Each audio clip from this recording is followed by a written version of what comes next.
Bonjour tout le monde et bienvenue sur coursdephysique.com.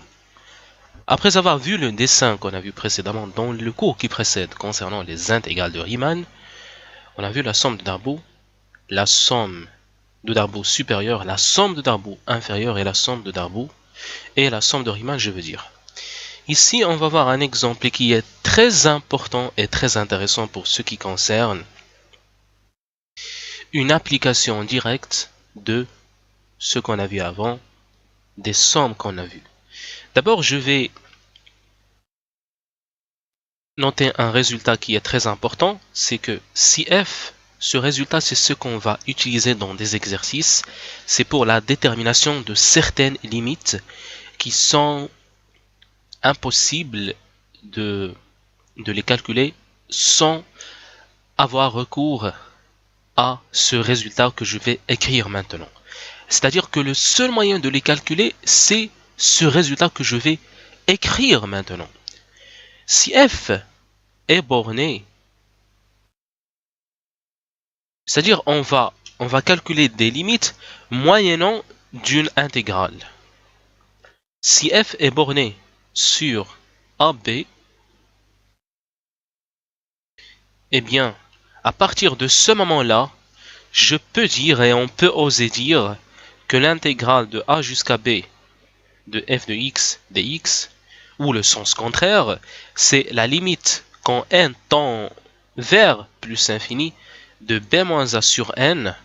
Donc je considère que la subdivision est équidistante, etc., etc., de la somme de k est égal à 1 jusqu'à n de f de a plus b-a sur n multiplié par k, étant donné que par exemple xk, c'est a plus b-a sur n fois k si vous avez une subdivision équidistante. Donc, on va voir un petit exemple pour cela. Exemple qui est d'une importance capitale.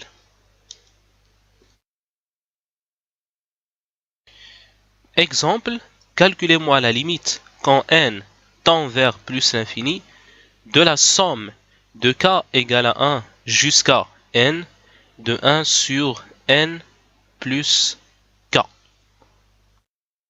Eh bien, je vais noter pour... voilà, donc c'est ça.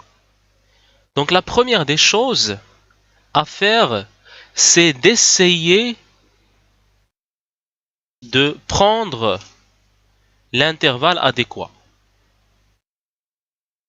Eh bien, on va supposer par exemple qu'on va prendre des intervalles du genre 0,1 ou 1,2 ou 2,3. Donc, je vais choisir un intervalle tel que b-a est égal à 1. Puisque le b-a est égal à 1, je vais essayer de faire apparaître le 1 sur n. Pourquoi je vais essayer de faire apparaître le 1 sur n? Parce que j'ai ici, comme vous voyez, le b-a sur n. Si je choisis un intervalle tel que b-a est égal à 1, alors à partir de ce moment-là, je peux dire que b-a sur n, c'est 1 sur n. Alors, qu'est-ce que je vais dire? Je vais dire on a 1 sur n plus k, c'est tout simplement 1 sur n facteur de 1 sur 1 plus k sur n.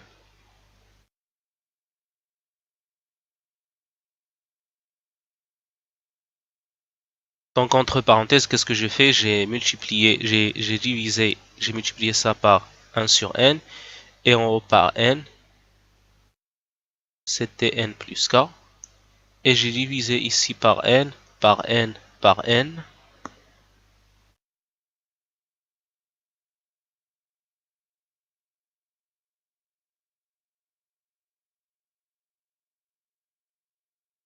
Alors, je vais dire que la somme de k est égale à 1.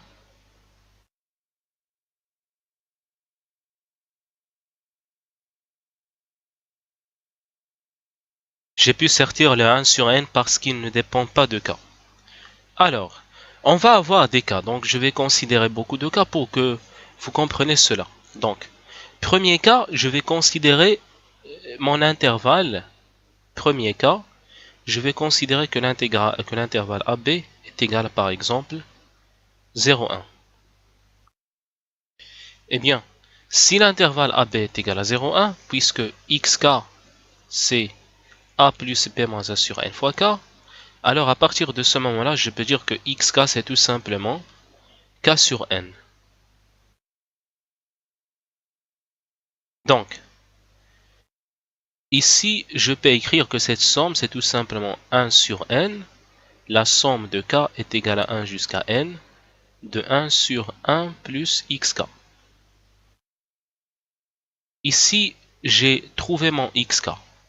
Je vais remonter un petit peu en haut.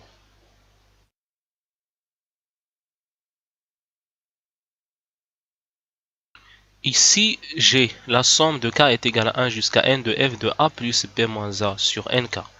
N'oubliez pas que ça, cette quantité, c'est tout simplement f de xk. Alors, puisque j'ai pu aboutir à ce genre d'expression, je peux dire, on pose par exemple, f de x est égal à 1 sur 1 plus x. C'est très simple parce que, comme vous voyez ici, il faut mettre ça sous la forme de f de xk, parce que c'est la somme de f de xk. F peut être égal à n'importe quelle fonction, f peut être n'importe quelle fonction, bon, il faut qu'elle soit bornée bien sûr. Puisque je viens de trouver que f de x c'est 1 sur 1 plus x, à partir de ce moment, je peux dire que ça, cette limite, c'est l'intégrale de a jusqu'à b de f de x dx. Donc d'abord, il faut faire apparaître le xk, après choisir la fonction. Forcément, tout le monde, donc si vous choisissez le même xk, tout le monde doit choisir la même fonction correspondante à un xk.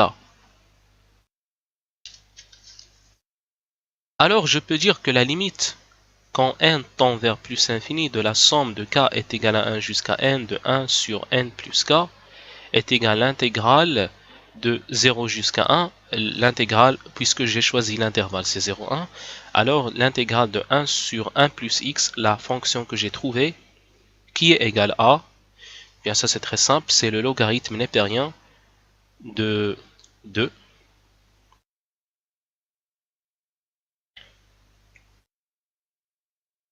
Alors, maintenant, pour bien comprendre, pour bien saisir le truc, je vais considérer un deuxième cas.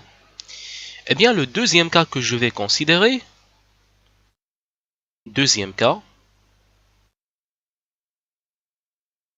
je vais prendre maintenant l'intervalle AB, je vais le prendre égal à 1, 2.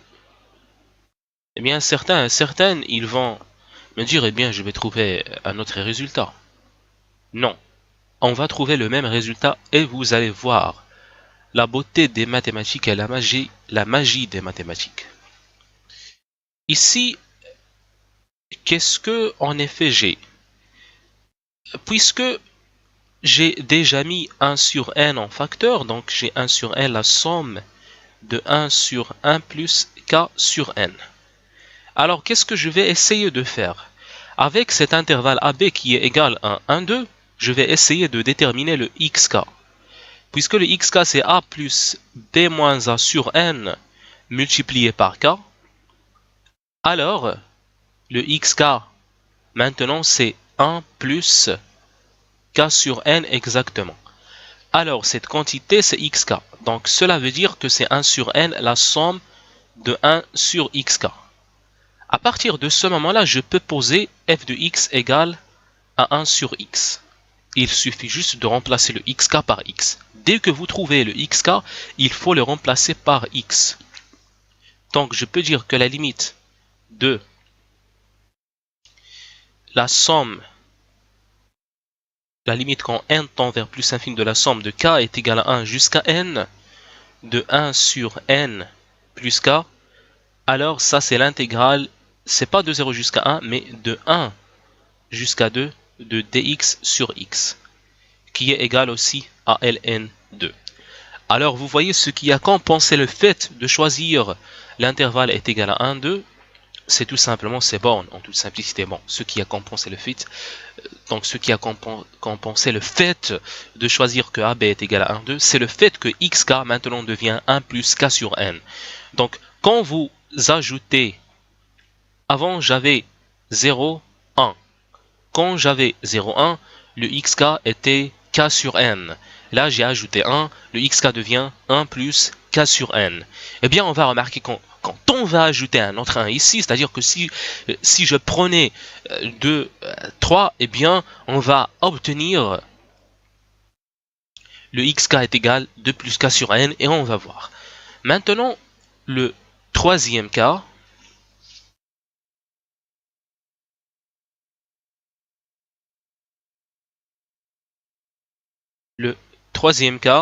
si AB égale A de 3. À partir de ce moment-là, toujours le xk. Pourquoi je répète d'écrire le xk? Eh bien, c'est pour le retenir, c'est pour vous que je fais ça. Donc, est égal à A plus B moins A sur N multiplié par K. Donc, je vais remplacer tout simplement A par sa valeur et B par sa valeur. Ça va donner plus 2 plus K sur N.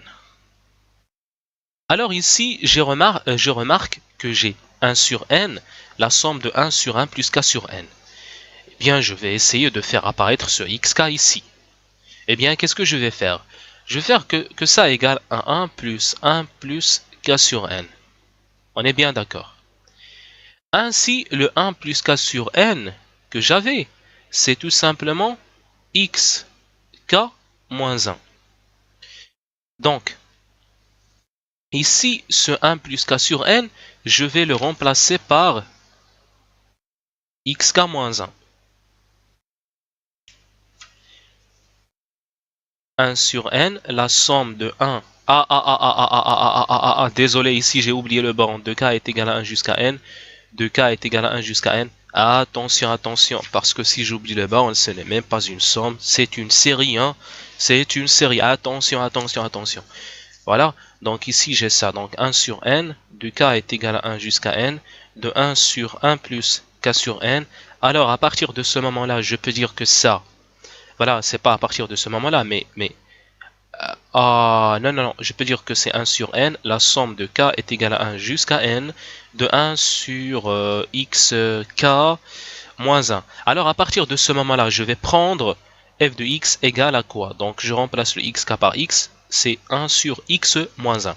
Mais la limite de 1 sur n, de ça, quand n tend vers plus infini, de cette somme-là, de k est égal à 1 jusqu'à n, de 1 sur plus k sur n, qui est égal à la limite de la somme de k est égal à 1 jusqu'à n de 1 sur k plus de n plus k égale l'intégrale de cette fonction que j'ai choisie dx, mais de 2 jusqu'à 3 est égal à l'intégrale de 2 jusqu'à 3 de dx sur x moins 1. Ainsi alors, c'est tout simplement le logarithme népérien de x moins 1 en valeur absolue pour être sûr. Bon, sur de 2 jusqu'à 3, eh bien ça alors que c'est très simple, ça va donner ln de 3 moins 1 qui est ln 2, moins ln de 2 moins 1 qui est ln1 qui vaut 0. On trouve le même résultat, la beauté de la des mathématiques. J'espère que cet exemple est assez clair. Après, on va voir, qu'est-ce qu'on va voir? On va voir une application pour ce qui concerne les sommes de Riemann. C'est-à-dire, en utilisant les sommes de Riemann, on va déterminer quelques limites.